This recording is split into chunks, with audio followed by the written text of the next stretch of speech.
biko ịwụrụ onye Igbo were obi umeala kekere ihe nwoke orobịa na-ekwu n'ebe a gbara ọya gbara ọkụ gị gekwana ntị na egwu na-akụ n'azụ okwu a gee ntị mgbe egwu a ga-apụta n'ikpeazụ vidio a enwere ihe ị ga-anụ biko just let us oge ka ime ka ife ime n'obodo a bụkọ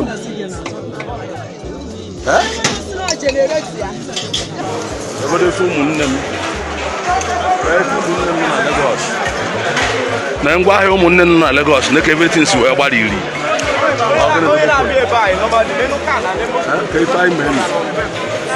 gịnị ka anyị mere n'obodo ngwa ahịa ụmụ mmadụ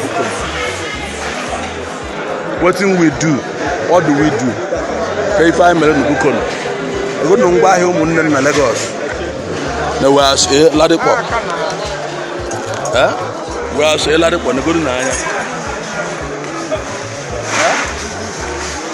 ọkụ ure ndị mmadụ useless Bukono na ụmụ ihe mgbe na-afụ Bukono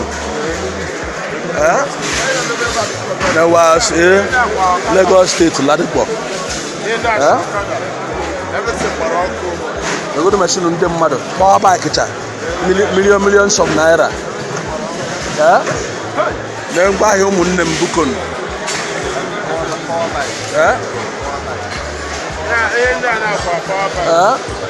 ndị a power bike ma bicycle ma fridge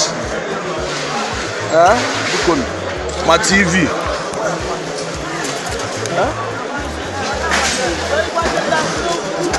bụrụ ngwa ahịa ụmụnne m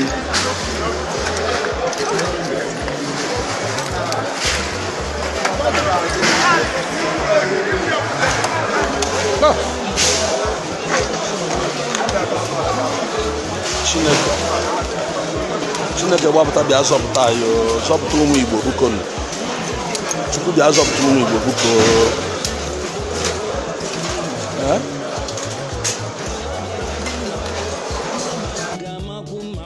onwekwe Chineke ọzọ ga-adị ịzọpụta ya n'ihi na o bụ agbara m ama ihe a na a ga-agba ihe ndị Igbo ọkụ na a ga-akụ ndị Igbo ihe a ga-ebebisi prọpati ha gịnị solution ọwụ ka anyị bido na-ewelata ihe ụlọ na-duplicate our business n'ụlọ Chineke enyekwara n'anya aka ịbịa na-ekpe Chineke nyere anyị ka ọ dịla late ka anyị bido na emejiwa ala Igbo ọnwụ na ndị nwere biznes a nwere branch ha n'ala Igbo ha begide akwa ha ala Igbo gazuo ike na-echerekwara mgbe a ga-enweta ihe a ọkwa ekwukwere m ekwu Chineke gbakwara anya ama ya na-ege na egwu a ka unu ga na-anụ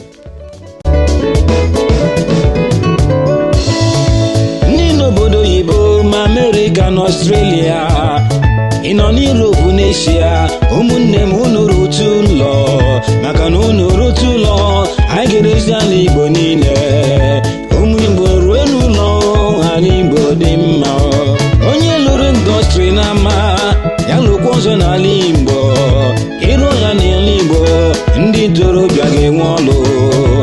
kidnapụ na-akwụsị iji egbe zori ala udo na ọṅụ achịbụ eze ala Igbo adị mma onye lụrụ indọstrị na ama ya lụkwa ọzọ n'ala Igbo ịrụ ya n'ala Igbo ndị ntorobịa ga-enwe ọlụ kidnapụ na-akwụsị iji egbe zori ala udo na ọṅụ achịbụ eze ala Igbo adị mma Igbo ruo edozi ala Igbo Igbo ruo ala Igbo adị mma Igbo ruo edozi ala Igbo ụmụ Igbo ruo ala Igbo adị mma ọ ga-adị mma Igbo ụlọ ihe na-achọ n'ala bekee kwesịrị n'ụlọ ọkwa estate business weta ya ụlọ charity kwesịrị bido na pai were hapụ ụlọ ndị Malaysia ndị Igbo n'Asia biko bata ụlọ ka anyị rọọ n'orikwa shasha Igbo ruru ụwa niile gbuo jaja rute n'ụlọ anyị mechaa ọ ga-achacha Olisado ịhụnanya gị ka m na-arịọ iji n'otu n'ala Igbo wetara anyị ịhụnanya ire n'ịkpasịla nwanne Igbo nwanne ya weela udo na ọṅụ achịbụ eze ala Igbo ama mma Igbo ruo edozi ala Igbo Igbo ruo ala Igbo adị mma Igbo ruo edozi ala Igbo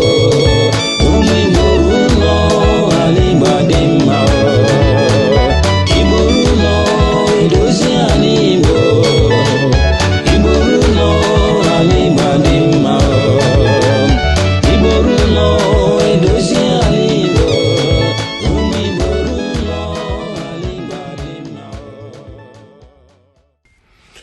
o doro m anya na ụnụ nụrụ egwu ahụ. Ọnwụ na mmadụ nụrụ ihe Chineke gbara ya ma ya ekwuo ya n'okwu mee vidio bịa gụọ ya n'egwu, kedụkwana ihe ọzọ unu chọrọ ka Chineke mere unu? Ihe a na-eme ugbu agbara m ama ya 2 years ago na a ga-achụ ndị Igbo ọbọ otu a na-echibechụ ha mbụ maka elekshọn Tinubu. Ha sị na m na-ekwu nọnsens na mmebi awụghị m onye amụma ma mmadụ abịa bịa na-agwa gị na Chukwu gwara ya ma ọ na-ekwu ya na-emeki noise, unu agaghị ebelive onye ahụ. Ndị Igbo bikonu, ka anyị duplicate one business niile anyị nwere na Lagos n'ala Igbo, ka anyị duplicate one business ndị a. Ọkwa ihe mụnwa na-ekwu o nwekwara ihe ọzọ. Onye Igbo ọbụla ị na-esetụlụ nwa gị ya bịawa ala Igbo, ekwuchakwala m.